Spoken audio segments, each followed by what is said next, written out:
Good morning, good afternoon, and good evening. Welcome to today's Bible reading from chapter 7 of the letter to the Hebrews. Before we start, let us go to the Lord in prayer. Heavenly Father, Holy God, please help me today as I read your word. Please strengthen me with your Holy Spirit, that I might do your will and not my own, that I might obey your commands and teach others through your word. Please help me, Lord God, to have your word memorized, living and active in my heart, my soul, and my life, that I might be an example to others. Please, Lord God, remove from me my sins, as far as the east is from the west. Grant me wisdom and discernment. Through Jesus Christ I pray. Amen. Alrighty, chapter 7, Matthew Henry has separated this into 4 parts.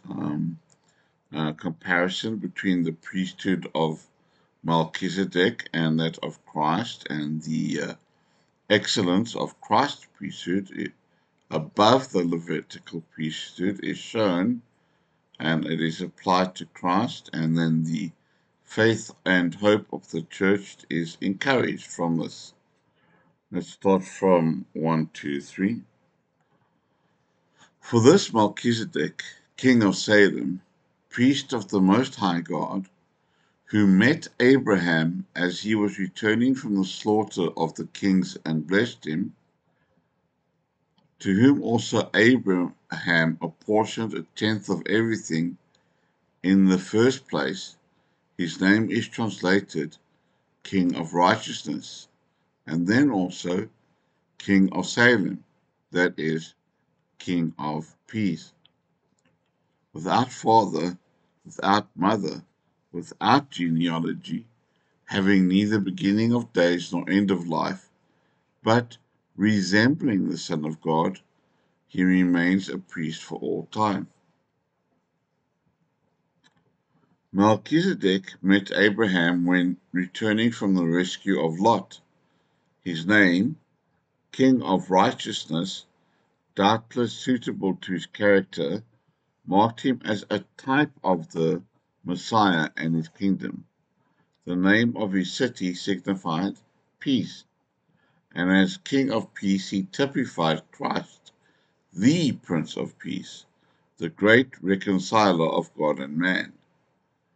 Nothing is recorded as to the beginning or end of his life, thus he typically resembled the Son of God, whose existence is from everlasting to everlasting, who had no one that was before him, and will have no one come after him in his priesthood. Every part of Scripture honors the great King of righteousness and peace, our glorious High Priest and Savior, and the more we examine it, the more we shall be convinced that the testimony of Jesus is the spirit of prophecy. 4 to 10. But see how great this man was, to whom Abraham the patriarch gave a tenth of the spoils. And indeed, those of the sons of Levi who received the priesthood have a commandment to collect a tenth from the people according to the law, that is, from their brothers, although they are descended from Abraham. But the one who did not trace his descent from them collected tithes from Abraham and blessed the one who had the promises. Now, without any dispute, the inferior is blessed by the more prominent, and in this case, mortal men receive tithes, but in that case, it is testified that he lives, and, so to speak, even Levi, the one who receives tithes, has paid tithes through Abraham, for he was still in the loins of his father when Melchizedek met him.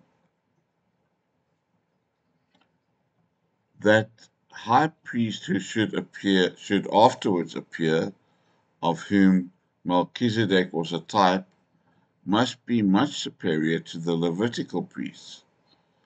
Observe Abraham's great dignity and happiness that he had the promises. That man is rich and happy indeed who has the promises, both of the life that now is and of that which is to come. This honor have all those who receive the Lord Jesus. Let us go forth in our spiritual conflicts, trusting in his word and strength, ascribing our victories to his grace, and desiring to be met and blessed by him in all our ways. 11 to 25. Thus, if perfection was through the Levitical priesthood, for on the basis of it the people received the law, what further need is there for another priest to arise according to the order of Melchizedek, and not said to be according to the order of Aaron? For when the priesthood changes, of necessity there is a change of the law also. For the one about whom these things are spoken belongs to another tribe from which no one has officiated at the altar. For it is evident that our Lord is a descendant of Judah, a tribe with reference to which Moses said nothing concerning priests. And it is still more clear, if another priest according to the likeness of Melchizedek arises, who has become a priest not according to a law of physical requirement, but according to the power of an indestructible life. For it is testified, you are a priest forever, according to the order of Melchizedek. For on the one hand, a preceding commandment is set aside because of its weakness and uselessness, for the law made nothing perfect. But on the other hand, there is the introduction of a better hope through which we draw near to God.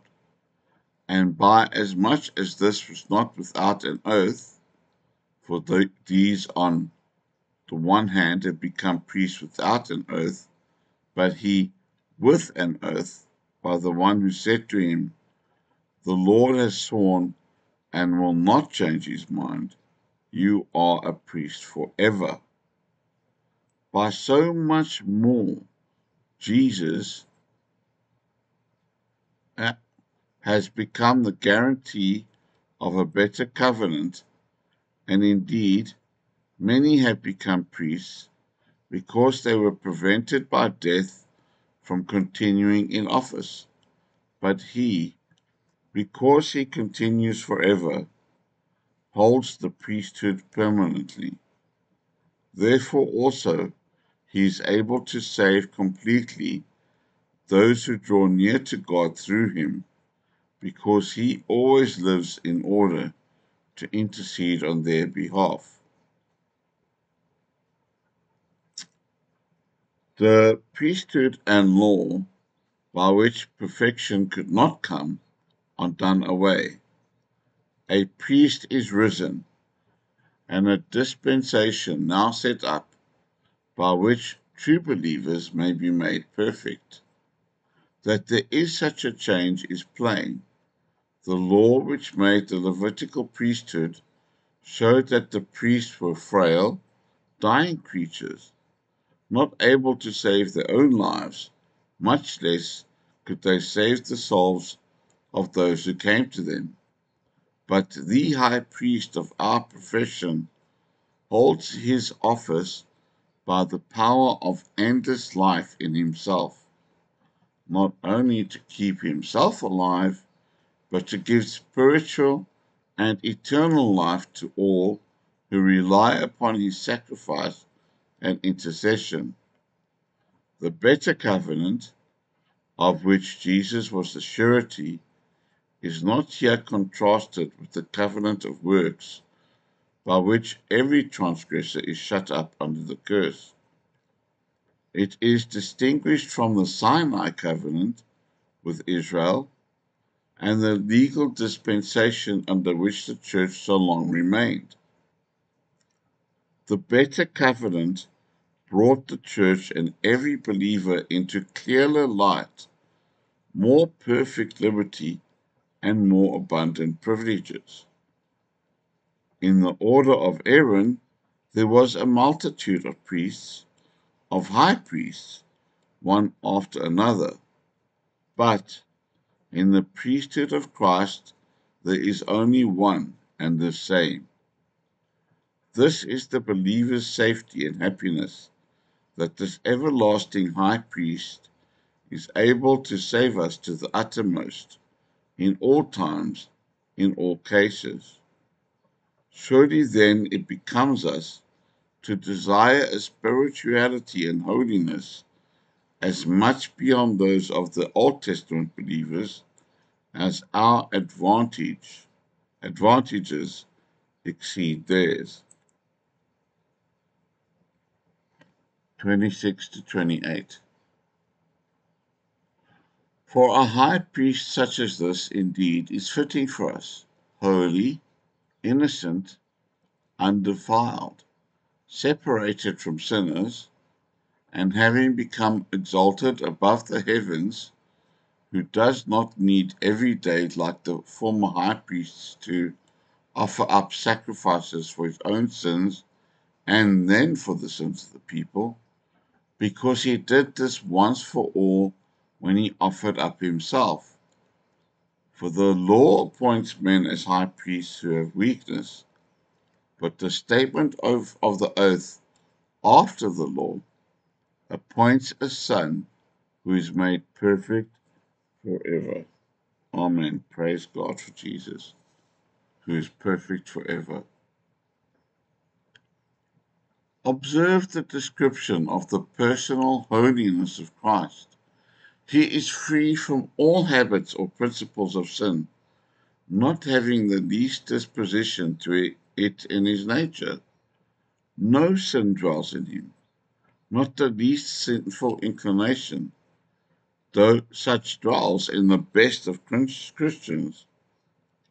He is harmless, free from all actual transgression. He did no violence, nor was there any deceit in his mouth. He is undefiled. It is hard to keep ourselves pure so as not to take the guilt of other men's sins. But none need be dismayed who come to God in the name of his beloved Son. Let them be assured that he will deliver them in the time of trial and suffering, in the time of prosperity, in the hour of death, and in the day of judgment. Praise God for our deliverer. Praise you, Jesus Christ. Thank you for coming along with me on this journey. Don't forget to like, subscribe, and share the word so we can share the word. Now may the Lord Jesus Christ himself and God our Father, who has loved us and given us eternal encouragement and good hope by grace, encourage your hearts and strengthen you in every good work and word. Goodbye and God bless.